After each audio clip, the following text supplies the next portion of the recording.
Nouveau succès pour Camille Combal? Après Danse avec les stars, Carpool Karaoké ou encore Qui veut gagner des millions? L'animateur star de TF1 prend les commandes du reboot de Une famille en or ce mardi 31 août.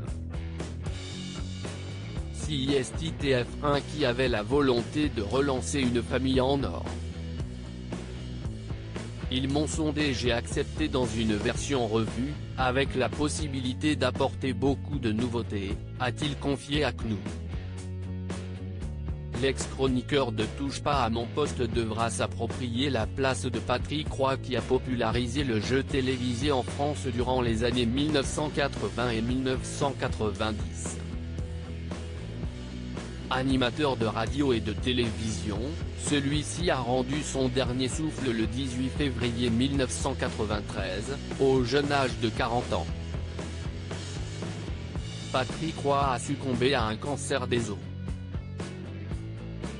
Quelques mois auparavant, en octobre 1992, il a été hospitalisé afin d'être soigné. Une frayeur qui a eu un impact retentissant sur le PAF car, s'il présentait Une famille en or, il était aussi à la tête du Juste Prix. Bernard Montiel et Philippe Risoli ont été contraints de le remplacer à la présentation des deux émissions. Près de 30 ans après son décès, ses fans ne l'oublient pas. En 2013, sa mère Colette a livré de poignantes confidences au magazine France Dimanche. La mère de Patrick Roy reçoit des cadeaux de ses fans aussi incroyables que cela puisse paraître, il m'arrive encore de recevoir du courrier ou même des cadeaux de certains fans, a-t-elle raconté. Car de nombreux Français font tout pour rendre hommage à Patrick Roy. Un monsieur m'envoie par exemple tous les ans une boîte de foie gras, en me précisant à chaque fois que le jour où je ne recevrai plus, CIST qu'il sera décédé.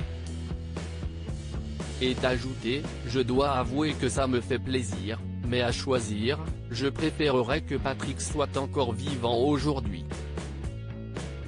Le deuil de son fils a été le plus difficile, bien qu'elle disait alors garder la tête haute. Pleurer? Non. Je n'aille jamais plus verser une seule larme depuis sa mort. Même au décès de mon mari, je n'aille pas pleurer une seule fois. Je pense avoir épuisé toutes mes larmes de mon corps, il y a 20 ans.